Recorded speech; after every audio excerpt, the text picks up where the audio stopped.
Good evening. I'd like to call this meeting to order. Before we go into the invocation and the Pledge of Allegiance, I do want to say happy birthday to our mayor, Bobby Herndon.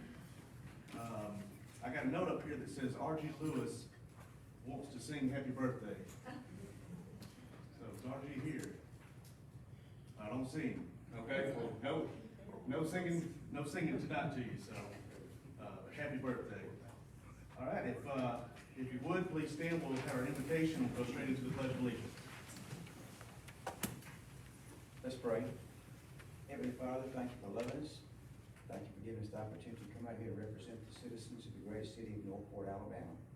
With the decisions that we make, be in the best interest of all. Just give each council person wisdom and guidance as we go through tonight's proceedings. Lord, just thank you for loving us. Just, amen. Attention, salute, pledge. I pledge allegiance to the flag of the United States of America and to the republic for which it stands, one nation, under God, indivisible, with liberty and justice for all.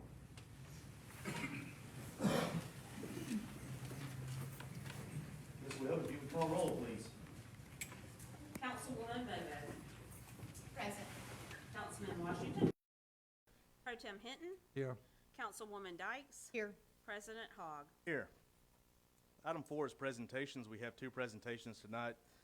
The first is the May Business of the Month, and I will turn the program over to Mayor Herndon and Councilwoman Bobo.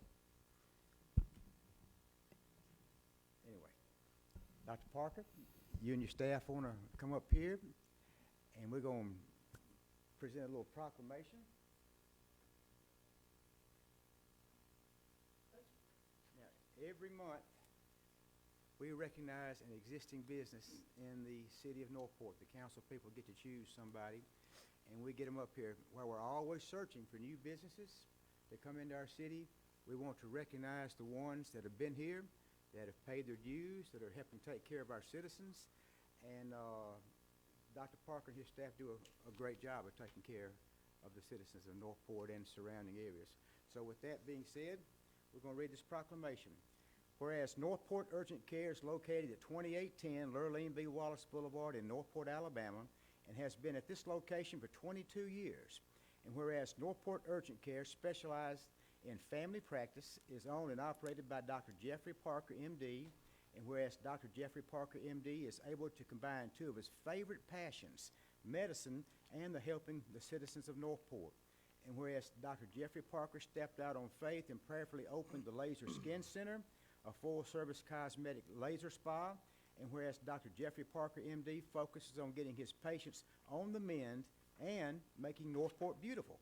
Now, therefore, I, Bobby Herndon, by the authority vested in me as mayor of the great city of Northport, Alabama, do hereby proclaim Northport Urgent Care and the Laser Skin Center to be May Business of the Month in the city of Northport, and express our appreciation for the continued contributions to the quality of life and well-being of our citizens. I mean, thank you very much, my friend. Thank you. It was very nice. Appreciate that.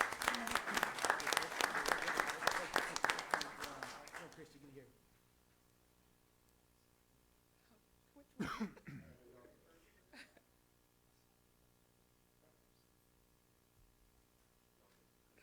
Thank you. Thank you. Appreciate y'all. Yes, sir. Thank you. You saved my life. So I just want to thank you an extra. You look great. You healed well. And you're beautiful too. Thank you. Thank y'all. This means a lot.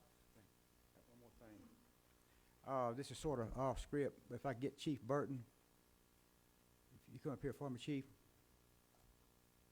You're not in trouble. Just come up here. Last week was Police Appreciation Week across the country. And of course, we didn't have any meetings. And, on behalf of me, personally, and I appreciate the job that our police department does. There are things that this police department does that I know some of the things I can't talk about, but our police department represent our city heroically, passionately, patriotically, and they do an awesome job. And in some parts of the country these days, they get bashed over the head. Not here. I want to tell you, I love everybody in blue. I thank you for the hard work. I thank you for your leadership. And Northport is in fine hands. And I really appreciate you, Mayor. Thank you. Yes, sir.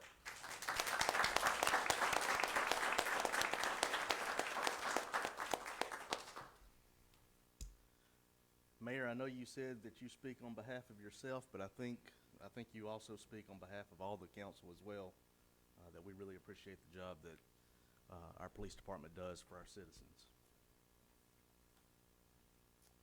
Next, under presentations, we have Victus, who is going to do a presentation of a feasibility study.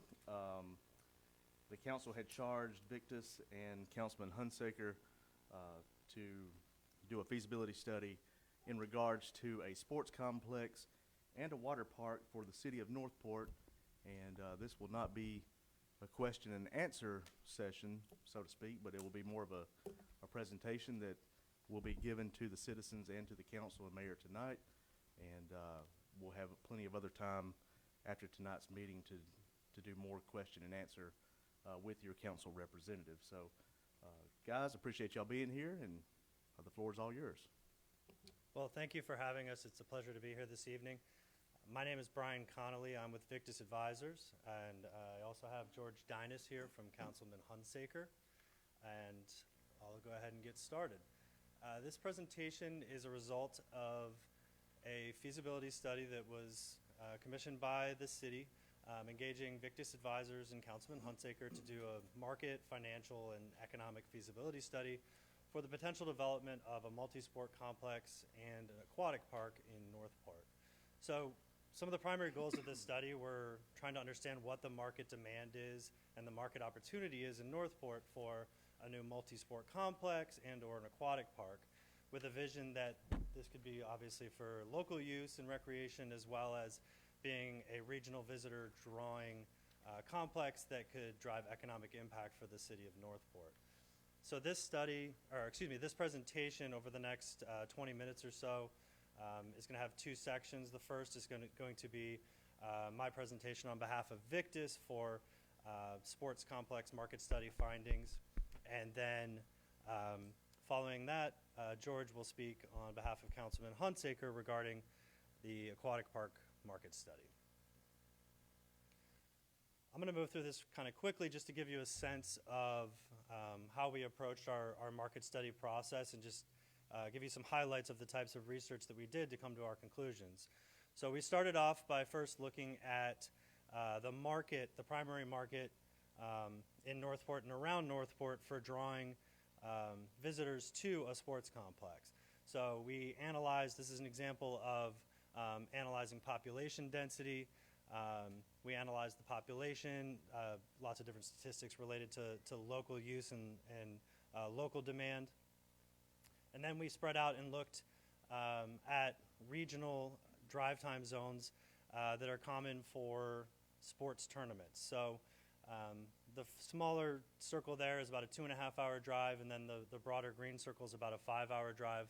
But overall, there's almost 26 million people within a 5-hour drive, which 5 to 6 hours is a typical overnight drive time range for multi-day tournament activity. For example, a Saturday, Sunday basketball tournament or baseball tournament.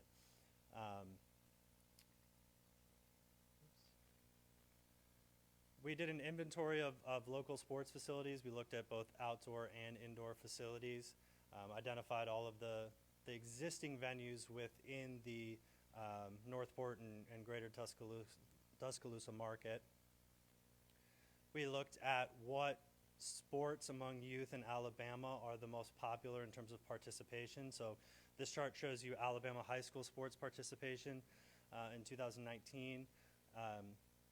As you can see, football is overall the most popular sport, but baseball and softball are right behind that, basketball.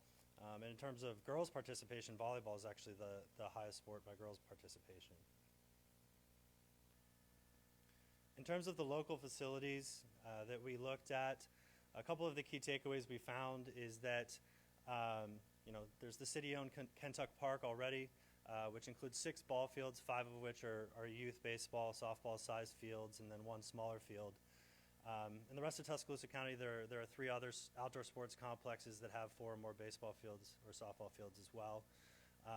From an indoor sports standpoint, all of the indoor sports courts facilities that are available for public use in Tuscaloosa County are owned and operated by PARA, and no facility in the area has more than 2 courts. Almost all of the sports facilities in Tuscaloosa County, the vast majority, not all, are owned and operated by PARA.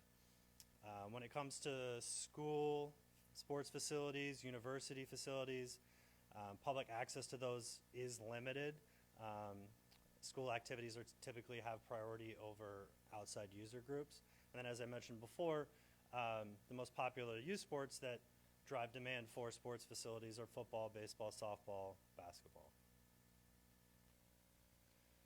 We also then went out to those sports tourism, sports tournament drive time zones again, and did an inventory of facilities within that 5 to 6 hour drive time range that are drawing youth sports and amateur sports participants from your market away to take part in tournaments in other locations. So from an outdoor standpoint, we identified about 13 primary facilities in Alabama, Mississippi, Georgia primarily. We inventoried the number of fields, whether it's rectangular fields or baseball, softball diamonds, to get a sense of sort of the minimums that are required in order to attract multi-day tournament activity. You hear me talk a lot about multi-day tournament activity because those are the types of events that are actually going to drive economic impact. People drive from a longer distance, they stay overnight, they spend money in restaurants and retail within your city, and provide tangible economic impact. So, from a baseball, softball standpoint, the majority of these facilities have between about 8 and 15 fields. We did the same on the indoor side. There were about 6 facilities within that 5 to 6 hour drive time range that are attracting local groups for tournament activity. Again, Alabama, Georgia, Tennessee. And there you see court sizes ranging from at least 4 to 6 courts and up to 10 or 12 courts in order to host multi-day tournament activity. We also did community engagement locally, spent time in the local market, met in one-on-one interviews with local stakeholders and groups, and then also did telephone interviews with regional and even some national tournament organizers to try to get a cross-section and sample of what the existing market for sports in this area is, and then what the opportunity could be for additional tournament activity given the types of facilities that could be developed. We specifically asked these groups if you have a level of interest in participating in events here, hosting events here, what that might look like. This is just obviously a sample of some of the groups we talked about, but we identified quite a bit of interest just from those groups, which kind of gives you a baseline to start with when projecting demand. So ultimately, in terms of the market demand we identified, we found demand for both outdoor sports uses and indoor sports. So from an outdoor sports standpoint, we identified demand for about 8 ball diamonds with a mix of uses. So we recommend that you have flexible fencing, that you have dirt infields, movable pitching mounds so that you can accommodate different age groups on these fields and that they could be flexible for different types of use. And in order to host tournaments, a lot of the tournament organizers that we talk to are also looking for concession stands and batting cages, sufficient parking on site to be able to effectively host a tournament there. From an indoor sports standpoint, we identified demand for indoor gym space, at least 6 basketball courts, and basketball courts can typically be converted to even more volleyball, so usually at least 1.5 or 2 times the number of volleyball courts overlaid. Again, if it's going to be used for tournament activity, there's typically a need for concessions and storage to store different equipment, as well as being able to park the facility during a busy tournament. We put together some initial demand models for each. So this is how we build up that recommendation for how many courts or how many fields. So this is for a baseball softball complex showing usage of 8 fields throughout the calendar year. So you can see with the baseball softball complex, that usage is occurring mostly in about an 8-month period, tapering off obviously during the winter, but adding up to about 8 field demand at its peak. We put together utilization models showing that a baseball softball complex with 8 fields could host softball tournaments, softball practices and leagues, baseball tournaments, baseball practices and leagues. Overall, we estimated that about 320,000 annual visits to this facility could be generated, and that includes both local and outside visitation. And we're estimating about demand for about 25 total tournaments that could drive economic impact through this facility. And going back to that idea of economic impact, as you can see, this top line is showing our estimate of in-market visits. So these are people that live in this area that would be using this facility. Most of that use is going to be your weekday use for practices and leagues and local games. And then on the weekends, these facilities can host tournaments, as we mentioned. Most of the tournaments will occur on weekends because that's when it's easier for families to travel. So overall, it's split pretty evenly between in-market and out-of-market users. But as you can see, weekdays tend to be your local, heavily local use, and then weekend tends to be more tournaments, which is still going to have local participation in the tournaments, obviously, but also outside visitors. So, this outdoor facility, we're projecting over 320,000 annual visits. On the indoor side, we did the same thing, built up our model showing throughout the calendar year usage of up to 6 courts, demand of up to 6 courts across primarily basketball, but also some volleyball and wrestling, and you can do other indoor events as well, depending on the calendar. Same model, we built out the usage showing rentals to tournament operators, basketball practice, local programming like leagues and clinics for youth and recreation. All in all, we estimated that the biggest demand for tournaments for an indoor standpoint was basketball, but basketball plus some potential other tournament and event opportunities could be over 20 annual weekend events. Not as much total annual visitation on this facility as we projected for the baseball and softball complex, about 170,000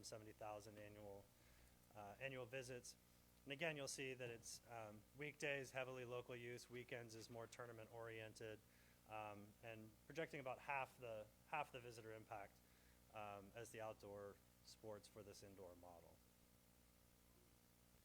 I'm going to turn it over now to George, who's going to talk about the aquatic park study.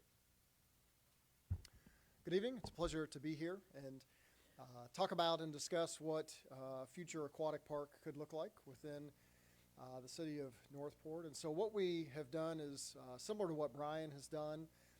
On the market overview side, we look at population density, we look at age distribution, we look at the market area income, we looked at where growth is occurring. We do that not only for Northport specifically, but then we also look at anywhere from a 5 to 10 to 30 to 1 hour drive time range surrounding Northport. What that helps to do is to give us a gauge of the number of people and then also the types of people that are within the market, specifically looking at a seasonal aquatic park, water park, family aquatic center type facility. We know that these facilities cater primarily to families with young children during that summer season. The other thing that we looked at was the other providers that are within the area. So we look at the facilities that are here locally. Maybe it's indoor, outdoor, splash pads. We look at, University of Alabama has an outdoor pool complex with a lazy river. Obviously, the largest water park within the region is Alabama Splash Adventure. And then the Fayette Aquatic Center up to the northwest is also, a larger municipal type facility, not anywhere near the size of Alabama Splash Adventure, though. And then Birmingham, Homewood, Vestavia Hills has several different facilities. Our firm has actually designed the Homewood Patriot Park Pool and the new facility that's in Vestavia Hills. But none of those are necessarily considered a regional attraction. And so when we started looking at the different types of facilities, within that 30 to 45 minute to 1 hour drive time. It did become apparent that the Northport region could use some type of regional outdoor seasonal aquatic facility. And so we start to then dive into the different types of trends that we see. And these are probably most, familiar to most people in terms of providing shallow leisure water, zero depth entries, multi-level children's play structures. Again, we're really targeting that, family with young children market. And so those are the types of features we want to incorporate. But then we also want to make sure that we have enough water.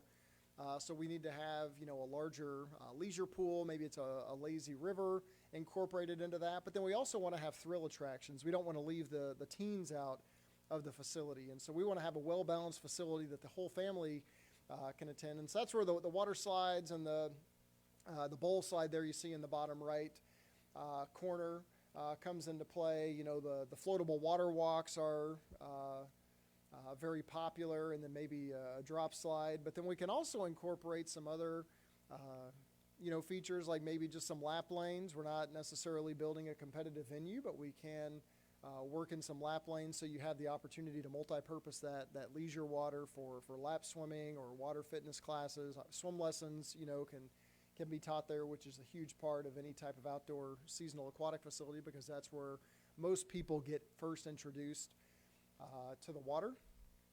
And then we want to make sure that we have the nice amenities. We want to make sure that we have, support buildings and shade structures and nice locker rooms to support the facility. And so what we landed on was a roughly 5.5 to 8 acre outdoor water park, capacity upwards of 500 people at one time. So over the course of the day, that facility could see 12 to 1,500 people by the time you turn that population over, maybe two to three times throughout the day. We would see that you need a large capacity holder, so we've recommended a 7,500 square foot leisure pool that could have a zero depth entry. It'd have a nice play structure like you see there for the kids, spray features, a floatable crossing activity that's good for ages 6 to 12, 6 to 14. Climbing wall is also something that we see are very popular within the aquatics industry today. From there, we would also see needing about a 3,500 square foot lazy river, so 10 feet wide, about 350 feet long. So this is something that, again, it eats up people, right? It can hold a lot of people, but it also keeps them there. We want to make sure that we have a variety of amenities, because once we know that people will stay longer, we know that they will then drive from a farther distance. If they know they're only going to stay an hour and a half, they're not going to drive more than 30 minutes to come to a facility. But if they know that they're going to spend 2.5 to 4 hours at a facility, then we can widen that drive time and attract more people. We also like to incorporate separate children's pools, maybe for the kids ages 1 to 3. We don't want them getting run over in the larger leisure pool, and so having a separate children's pool is something we can incorporate. And then have a water slide tower. And so right here you see, a speed slide and then a multi-purpose enclosed tube slide. These could be open, they could be enclosed, it could be a single rider, it could be a multi-person tube. There's a lot of different directions that you can go with a water slide tower, but we would see, 2 to 3 water slides on a tower of varying shapes and sizes and colors and amenities. And then shade structures, and then finally, a support building like I mentioned. You need to have somewhere for office space, for admissions, concessions, locker rooms, family changing rooms, and then storage and pool mechanical. And so as we look at that 500 person capacity, we could see well over 50,000 annual visits on admissions, plus another 1,700 on swim lesson visits. So you're pushing 55 to 56,000 total visits for the typical summer season of 85 to 95 days from Memorial Day to Labor Day. And just for fun, it would be about 417,000 gallons of water, we calculated. So we like to throw interesting stats into our studies like that. So with that, I will turn it back over to Brian.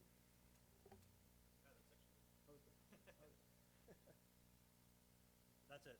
Thank you.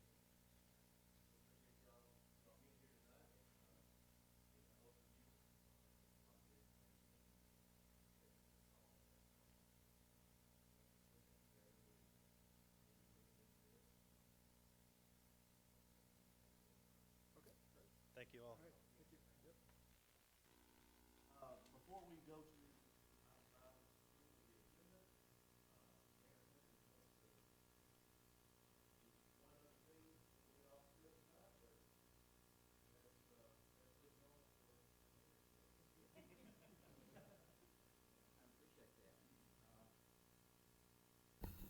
Well, it's been brought to my attention that I need to get Brooke up here.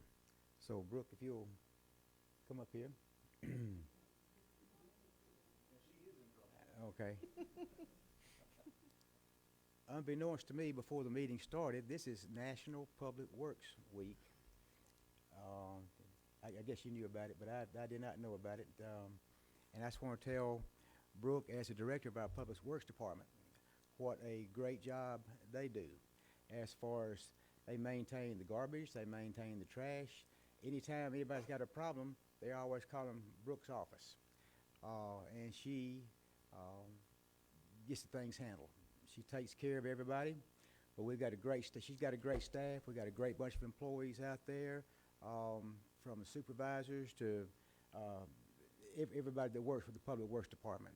And so to Brooke, who is her supervisor, and to them as making up the department, we want to tell them how much we appreciate them as we recognize this week as Public Works Week. Thank you. Thank you. Thank you, baby. Thank you.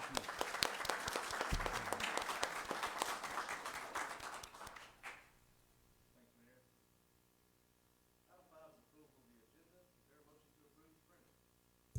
So moved. There's a motion by Councilwoman Dykes. Is there a second? Second. Second by Councilman Washington. Any questions or comments? Hearing none, Ms. Webb. Councilwoman Bobo, Yes. Councilman Washington, Yes. Pro Tem Hinton, Yes. Councilwoman Dykes, Yes. President Hogg. Yes. Item 6 is visitors to address the council. I know we have a lot of people that would like to just address the council to give their opinion of sports complex or a water park or anything. So I'm going to call out these names, and if you will, when I call out your name, come to the podium and state your name and address for the record, and you will have just a few minutes to make your point, and at that point we'll move on to the next person that's in line, and we'll try to keep it as quick as possible, so be respectful of everyone's time. First person signed up to speak is Mr. Mike Dunn. Mike, how are you? Hey, how are you? Come up here and state your name and address for the record. Hey, my name's Mike Dunn, 11423 Stella Way, Northport, Alabama, 35475. Okay. Thanks, And, Mike. I felt like coming out tonight. I see a lot of things put out on social media and things about what's going on in our city. Seems like there's an awful lot of excitement about the water park.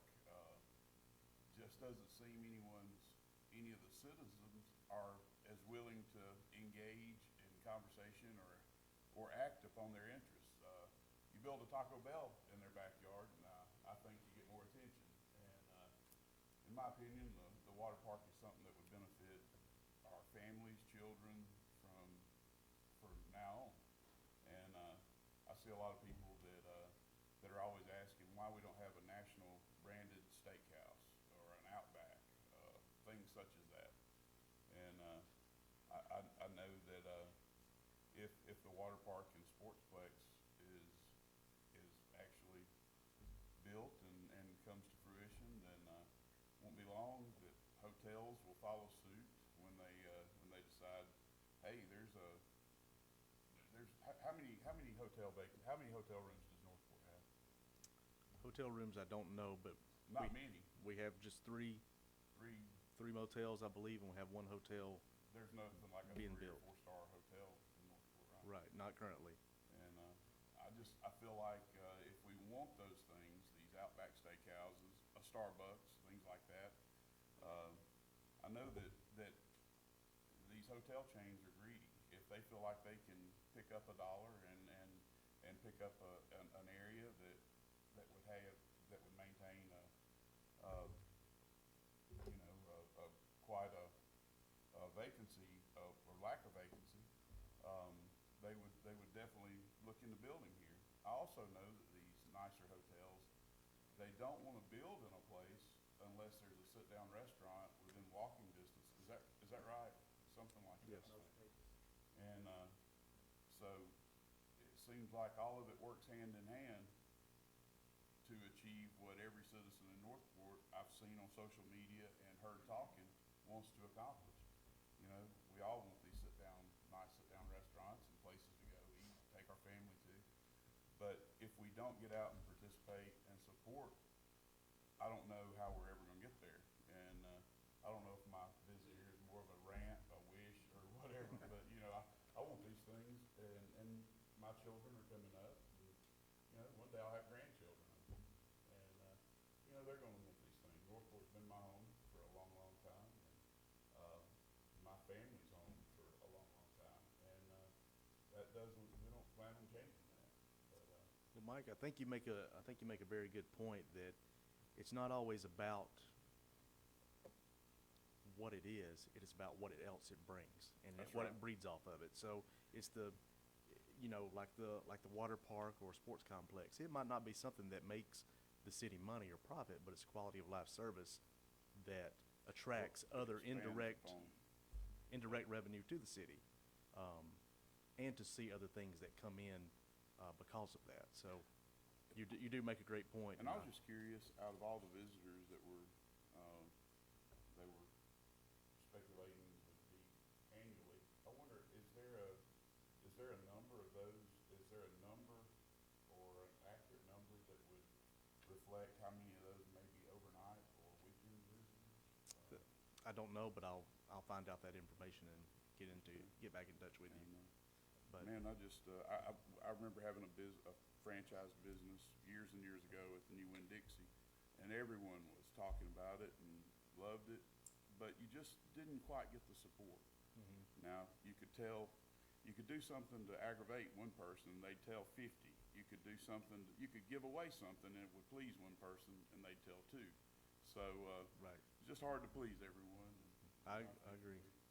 Had a lot more engagement, we could get a lot further. Well, it's a good start, you being here and being engaged tonight, and appreciate you being here. Thank Hey, you. it's a pleasure to be here, thank you. Okay. And Mike, if you, I can rent you some grandchildren if you want to get used to what grandchildren are like. I don't mind a bit. Well, we're happy to babysit anytime. I hear you, man. Thank y'all. Thank you. Next on the list to address the council is Mr. Joel Bobo. Mr. Bobo, if you'll come to the podium, state your name and address for the record, and try to keep it under just a couple of minutes. Joel Bobo, 11006 Alford Avenue, Northport, Alabama, 35475. I'm here in support of the water park. I'm a native of Fayette up until 8 years ago, and I worked for the Fayette Water Department as treatment manager for 40 years. I do know what a water park will do for your water department, believe me. And a lot of the questions that y'all are having that I see on social media was exactly what the people in Fayette were having. You know, where's the money coming from? You know, it's typical of what it is. But the city fathers at that time, they bit the bullet. And it has been a great thing for Fayette. Of course, now Fayette is not as big as Northport, as we well know. But now they had people coming all over West Alabama to the water park. It was booked solid. In fact, I spoke to someone up there today, and it's opening in 12 days when school's all out, and it is solidly booked for the summer right now. And of course, you know, weather has things to do with that, but anyway, it's, they have a lot of places, you know, they have birthday parties, they have class reunions, they have church groups and such. Actually, my church here in Northport has taken our youth group up there several times. And the people's there from, like I say, all over West Alabama, all over from Columbus, Mississippi. And I just feel like it would be a great asset. I really do. And the old adage of build it and they will come, I think fits perfect in this situation.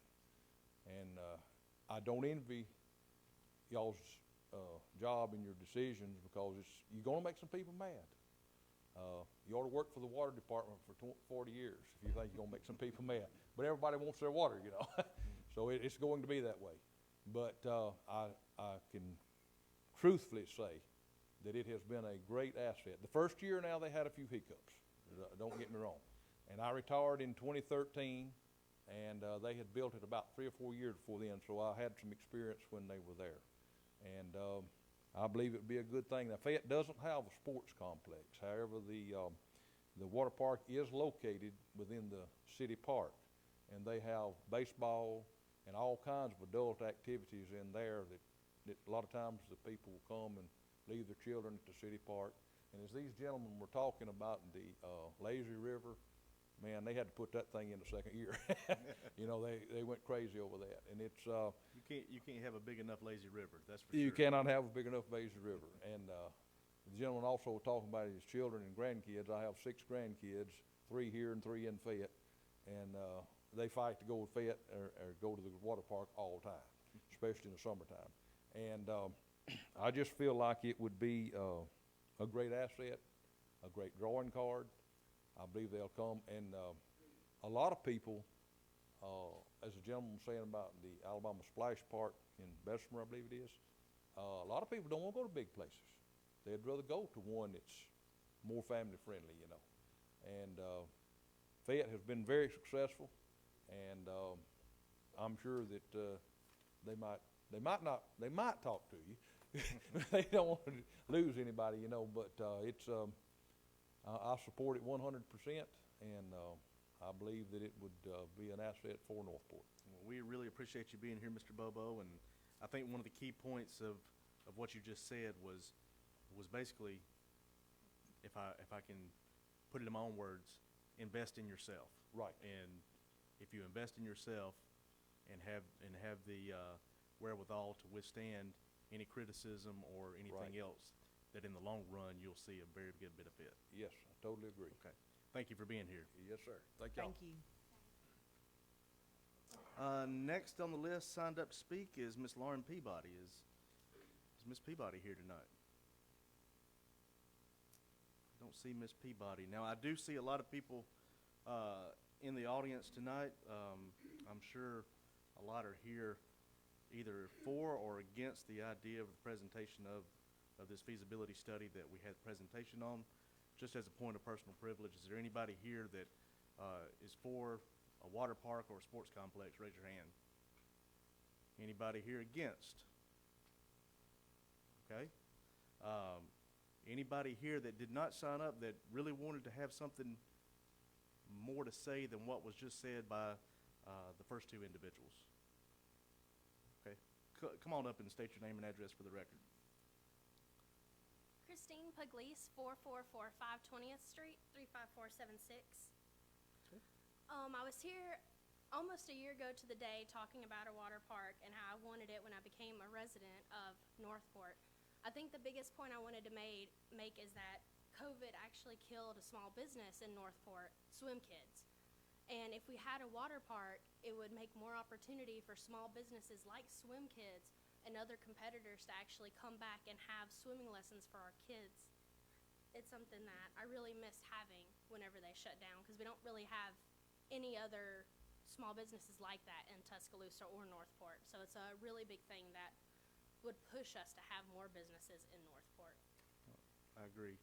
Thank you. Thank you.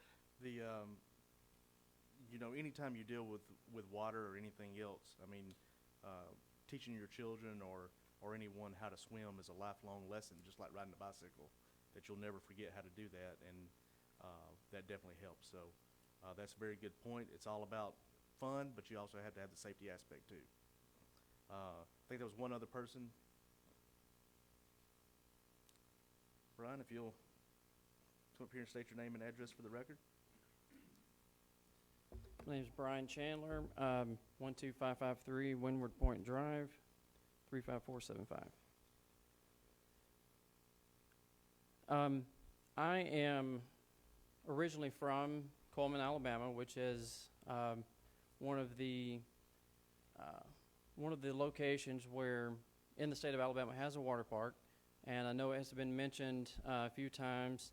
I don't know if it was directly in the feasibility study, but I know it's been mentioned at least in the presentation, President Hogg, that you have given at one time, and I do have family that still lives in Coleman, actually works and helps operate that facility. And Coleman too did have some pushback from residents, just like the gentleman mentioned about Fayette having pushback, which I'm sure you're always going to face pushback when you're trying to do something large and substantial as this would be. But it has proven in Coleman and in Fayette that small towns can have very successful complexes, like a sports complex and aquatic facility.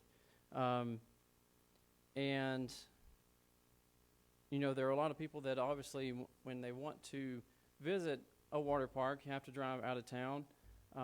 Like Fayette, you know, my daughter has a birthday party to go to at the Fayette Water Park in just a few weeks. And I would much rather be here at a birthday party at a Northport water park. But when you go out of town, you take your money with you. When obviously it would be great to leave that money here. But, you know, in comparing, you know, it's always good to have a good benchmark whenever you're looking at a study and trying to make these crucial decisions on should Northport go in this direction or not.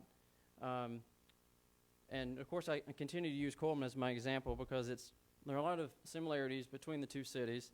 And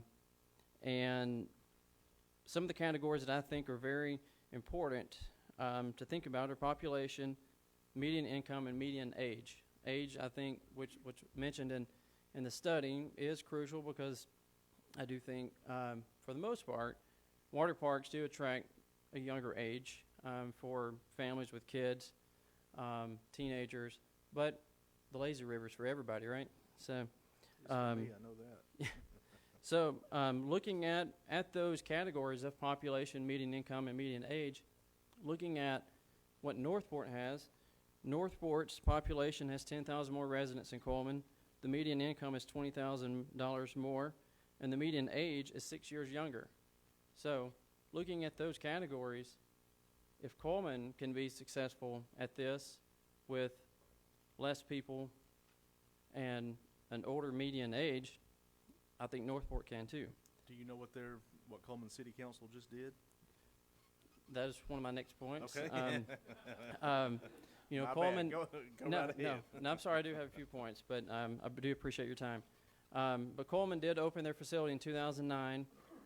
Originally was almost $15 million facility, and just recently announced an additional $30 million expansion to that facility, which will include a new wave pool, new water slides, and a multi-use sports and civic center complex.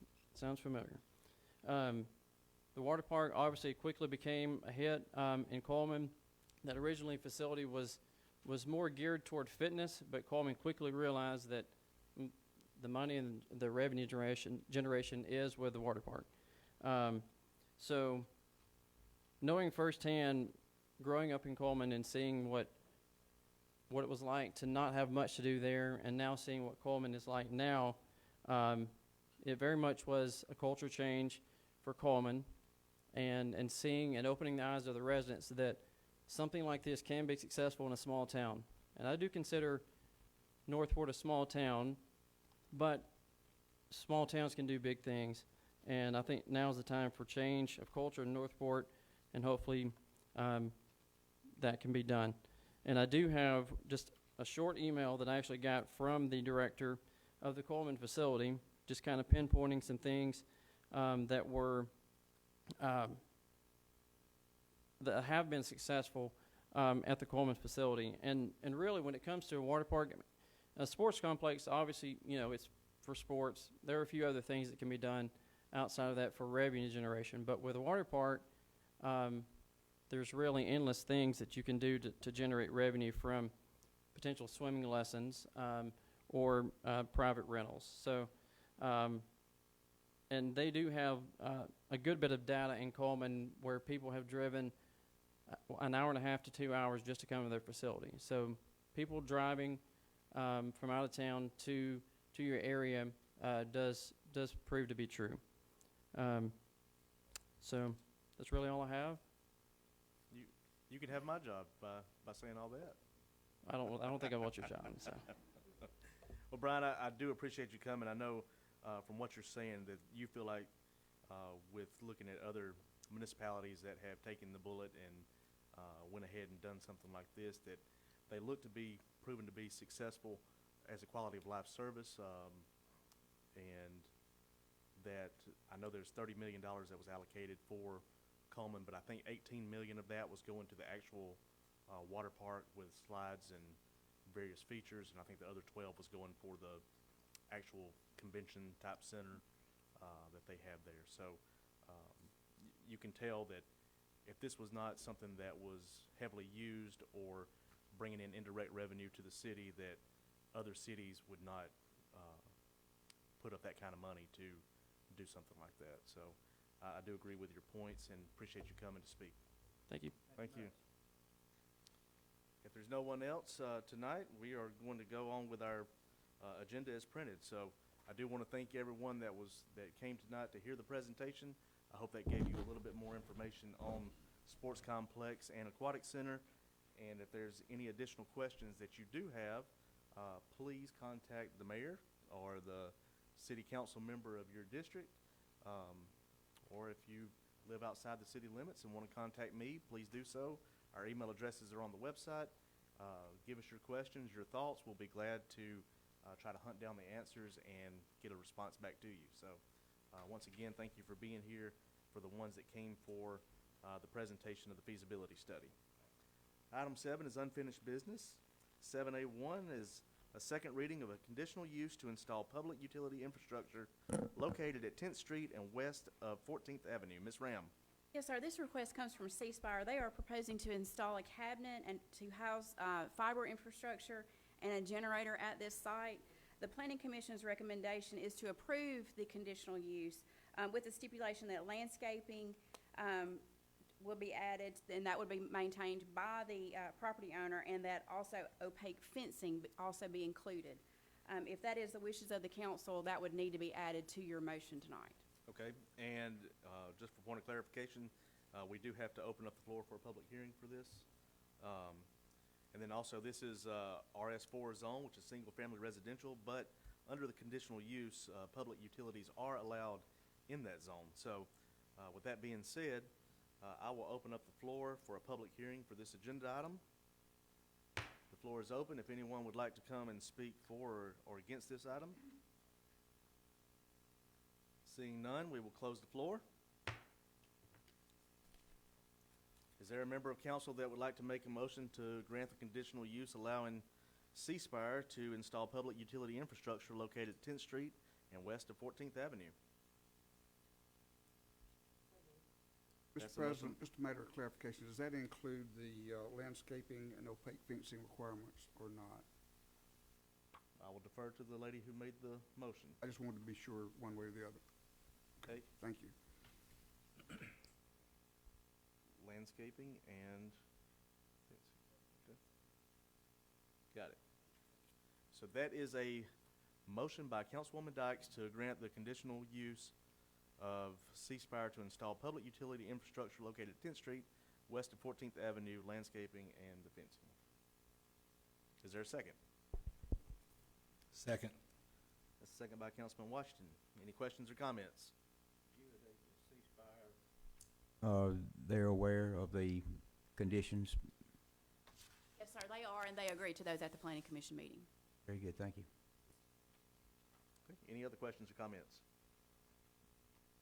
Hearing none, Ms. Webb? Councilwoman Bobo? Yes. Councilman Washington? Yes. Pro Tem Hinton? Yes. Councilwoman Dykes? Yes. President Hogg? Yes.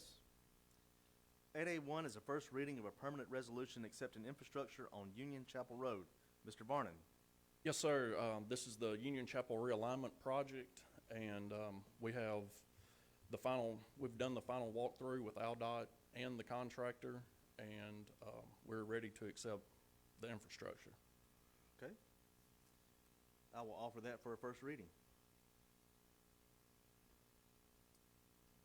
8B1 is a resolution designating the MPO match funding.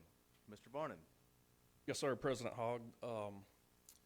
This resolution is to designate funds to approach the MPO to take on some resurfacing and Main Avenue improvements project. The projects are resurfacing Charlie Shirley Road, resurfacing Watermelon Road, and improvements on Main Avenue from McFarland Boulevard to 5th Street. And these funds would be from the bond refinance. Okay. So just for a point of clarification, just so everyone understands, this will be the City of Northport contracting with the Metropolitan Planning Organization, which is the MPO. It is a match funding request where the City of Northport would have to put up 20% of the total funding. The MPO would handle the remaining 80%, and this would get us resurfacing done on Watermelon Road. Yes, you heard that correct, Watermelon Road, Charlie Shirley Road, and then also Main Avenue from 5th Street to McFarland. And that would also include resurfacing of the road, but also providing accessible route for pedestrians, et cetera, and making lots of improvements into our downtown area. So that is Watermelon Road, Charlie Shirley Road, and Main Avenue improvements. So that's a lot of the roads that a lot of citizens ask all time about, when are we going to do this? When are we going to do that? This is very good item that is on the agenda, and it comes with a favorable recommendation from the Projects Committee, and I think we're all happy to see this project go forward. So with that being said, is there any questions or comments from council? Because I know this is something that has been looked at from the city for many, many years, but we're now able to do something like this. So any questions or comments? Comment, Mr. President. Yes. Didn't realize we'd be getting to this quickly. It's a very good thing. So with that being said, I will gladly make the motion to adopt the attached resolution authorizing the city administrator to utilize funds generated from bond refinancing to fiscal year 2021 Series A bonds to be used as match money for the MPO projects, including Main Avenue improvements, resurfacing Watermelon Road, and resurfacing Charlie Shirley Road. That's in the form of a motion. Is there a second? Second. That's a second by Councilwoman Bobo. Any questions or comments? Hearing none, Ms. Webb. Councilwoman Bobo? Yes. Councilman Washington? Yes. Pro Tem Hinton? Yes. Councilwoman Dykes? Yes. President Hogg? Yes. And y'all don't know how happy that makes me. All right. 8B3, so it looks like 8B2 has been deleted, so 8B3 is a resolution awarding bid for raw water intake improvements. Mr. Webb. Yes, President Logan. Our raw water intake structure, it sits out on Lake Tuscaloosa. It's where we pump our raw water to our treatment plant to treat it. It's a metal structure out over the water. Several years ago, had a underwater inspection performed. Found some members that need replacing, and the coating is served us well, but it's time to replace it, and several valves not working. So on April 26th, we received 3 bids for this project. We looked at it with some alternates to possibly save money, but our base bid was based on what we thought was the best item, and it ended up being the lowest bid. we recommend the council board the bid to Mark Johnson Construction, having the lowest base bid, meeting requirements with no alternates chosen, an amount of $554,476.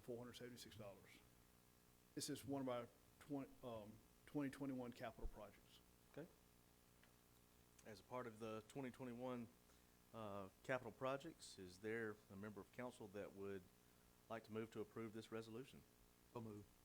That's a motion by Councilman Hinton. Is there a second? Second. Second by Councilman Washington. Any questions or comments? Hearing none, Ms. Webb. Councilwoman Bobo, Yes. Councilman Washington, Yes. Pro Tem Hinton, Yes. Councilwoman Dykes. Yes. And President Hogg. Yes. Item 8B4 is a resolution engaging an underwriter. Ms. Webb.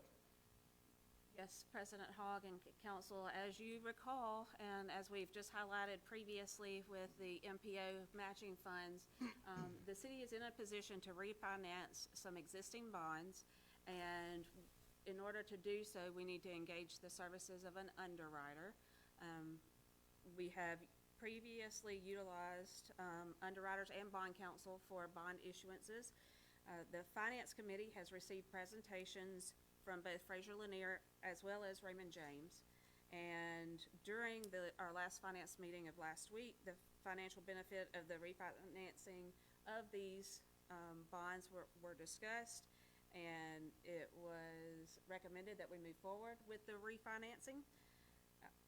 At this point, either Fraser Lanier or Raymond James will be chosen and employed as the underwriter for work with myself and the city attorney in order to, and the city finance director, so as to move forward with refinancing those bonds that meet our threshold.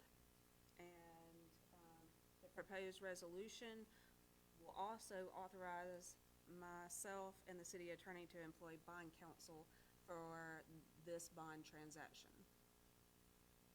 Okay. Do you recall how much money was being saved by doing the refinance, or approximate? Our current projections are for a present value savings of between 1.5 million and 1.7 million. That 1.5 million, as we've voted on in a previous resolution, will allow for that 20% match to the MPO funds for those 3 large road projects. I do think that I don't think there'll be any citizen that would not like to see us save $1.5 to $1.7 million and turn around and use it on projects such as those. So this is a very good thing that we're able to do, and it's time to make sure that we are looking at this from a financial aspect to do so. And if I may add, I want to assure the citizenry that this does not add additional debt, nor does it extend our payment terms. This is basically like refinancing your home so that you have the ability to take advantage of better interest rates, and with that, there is some upfront savings or sort of like equity that we're able to draw from. Can you say that again for the people in the back? This is a very good thing. So no additional term, no additional debt. So this is a very good thing. And we have 2 very good companies that have made presentations to our Finance Committee. And with that being said, I will entertain a motion to adopt this resolution to hire one of those as the underwriter for the City of Northport, and to authorize the city administrator and city attorney to employ bond counsel. So with that being said, is there a member of council that would like to make a motion? President Hogg? Yes. I would like to make a motion. I move the adoption of a resolution authorizing the employment of Fraser Lanier to serve as underwriter for the City of Northport, and authorize the city administrator and city attorney to employ bond counsel. Also want to make a note that this comes with a favorable recommendation from your co-chair and chair of Finance Committee. Even better. So this comes with a favorable recommendation from our Finance Committee to the rest of the council, and it's a motion by Councilwoman Bobo to hire the employment of Fraser Lanier as our underwriter. That is in the form of a motion. Is there a second? Second. Second by Councilman Hinton. Any questions or comments? Hearing none, Ms. Webb. Councilwoman Bobo, Yes. Councilman Washington, Yes. Pro Tem Hinton, Yes. Councilwoman Dykes, Yes. President Hogg. Yes. AB 5 is a resolution allowing donation of surplus police vehicle to the city of Millport and city of Pickensville. Ms. Webb, well, or Chief, which one? Who wants Chief to take can that? take it. This is Chief's idea, so Okay. I think he should Chief Burton. get the recognition for helping. All right. We received two requests one from Aliceville and one from Middleport. Both of these cities we've actually had some dealings with. They've helped us out on a few cases, and we've helped them out also on some cases. So I feel confident that they'll be very appreciative of your donations. So this is city of Millport and city of Pickensville, is that correct? Pickensville, yes, sir. I had to look Pickensville up, but it is a city. Okay, got it. And just as a point of order, both of these vehicles were previously approved as surplus on November 16th of 2020. So they are available for disposal. Okay, anything else? All right. Is there a member of council that would like to move to approve this resolution? Moved. That's a motion by Councilman Washington. Is there a second? Second by Councilwoman Dykes. Any questions or comments? Hearing none, Ms. Webb. Councilwoman Bobo? Yes. Councilman Washington? Yes. Pro Tem Hinton? Yes. Councilwoman Dykes? Yes. And President Hogg. Yes. Item 8C is our consent agenda. These range from minutes, bill listings, travel training, and PO requisitions. Is there a member of council that would like to move to approve the consent agenda that is printed for this council meeting? So moved. That's a motion by Councilwoman Bobo. Is there a second? Second. Second by Councilwoman Dykes. Any questions or comments? Hearing none, Ms. Webb. Councilwoman Bobo? Yes. Councilman Washington? Yes. Pro Tem Hinton? Yes. Councilwoman Dykes? Yes. President Hogg. Yes. Item 9 is reports of special committees of council. Are there any council members that would like to give an update or report from their committee?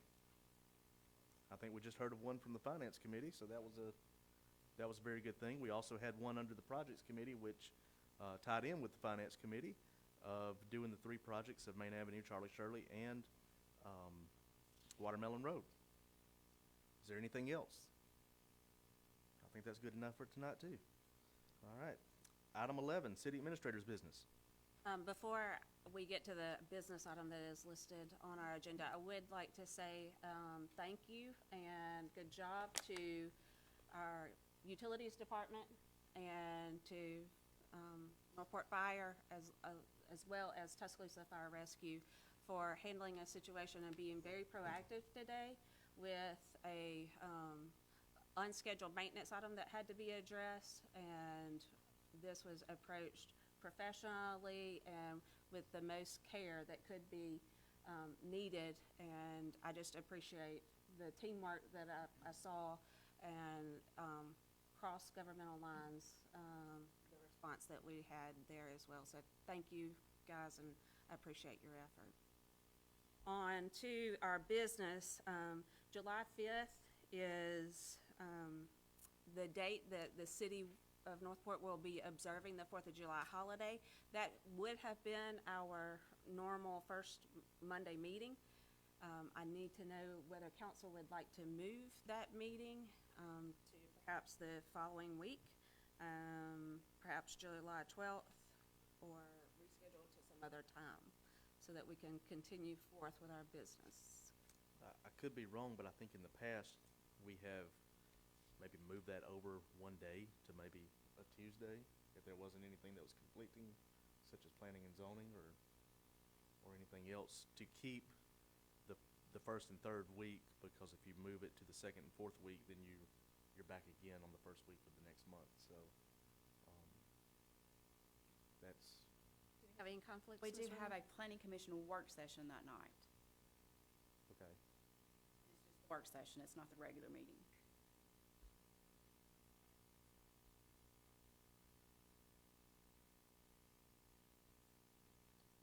If council has a direction, we would be glad to move forward. I'm sure we can resolve the conflicts with any rooms and have both meetings in City Hall.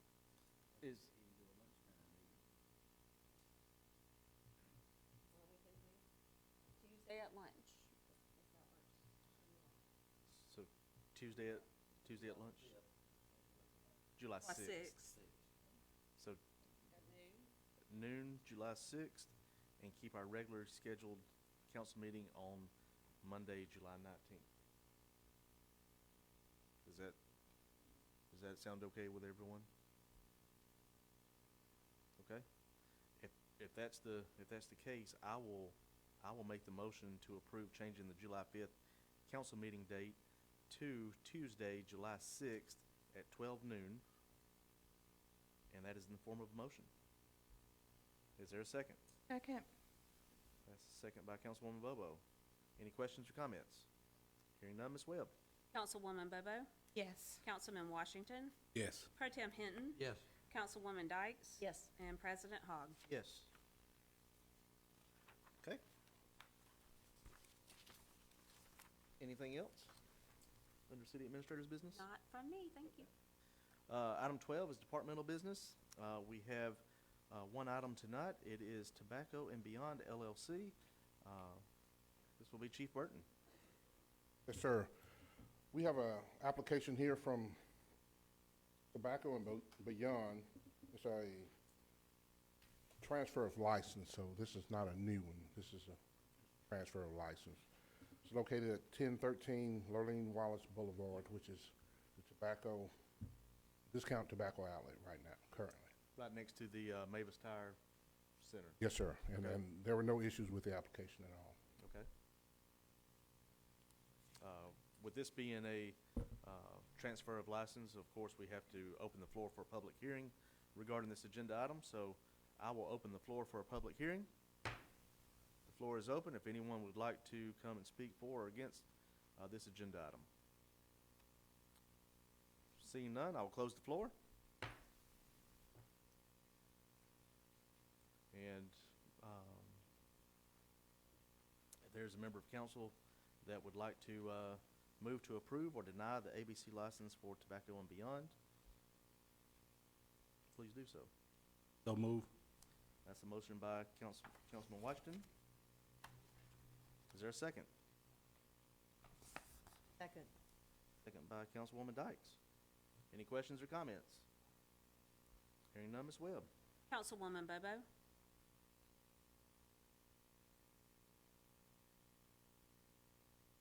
I'm sorry. Was it to approve or deny? Approve. Yes. Councilman Washington? Yes. Pro Tem Hinton? Yes. Councilwoman Dykes? Yes. President Hogg. I have to abstain due to a conflict with a business dealing with the owner of Tobacco and Beyond. Item 13 is mayor and council members' business. First of all, the birthday boy, Mayor Herndon. Thank you very much. Not really a whole lot. I wish I'd thought about these things ahead of time. I think about them when I'm up here. I really want to express my sincere gratitude to Doug Varnon for being our contract city engineer for these past couple of years or so.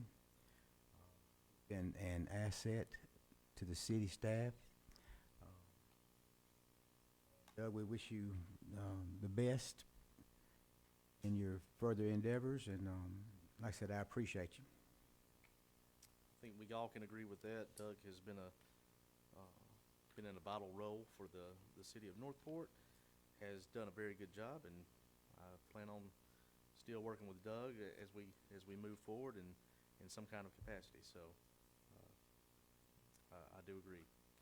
District 1, Councilwoman Bobo. I have no new business. Okay. District 2, Councilman Washington. Aye. District 3, Pro Tem Hinton. I have no business related to my district, but I would like to say thanks to Ms. Webb. She's only been with us a few days. It's amazing how hard she's worked and what she's accomplished in just these few days. We're so glad to have you as our I think everyone can agree with that. District 4, Councilwoman Dykes. President Hogg, I saw Mr. Lewis' birthday song still on the table. I'm just saying, I saw him come in. I had a note up here that said, today is the mayor's birthday, and that you want to lead everyone in singing happy birthday. Well, we are tonight.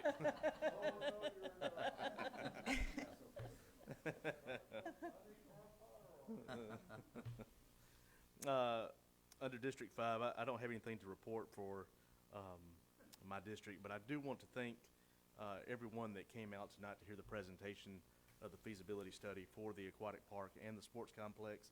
Both items are very large undertaking for any municipality, and it's going to be something that weighs heavily on the minds of all council members and the mayor as we move forward. But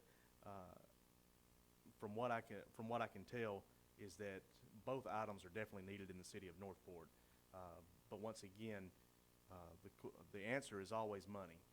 It don't matter what the question is, the answer is always money. So we have to really start our homework process now that we have received this information and determine what is our best course of action as we move forward, because I think it is the priority of this council and mayor that we do something that is family entertainment oriented.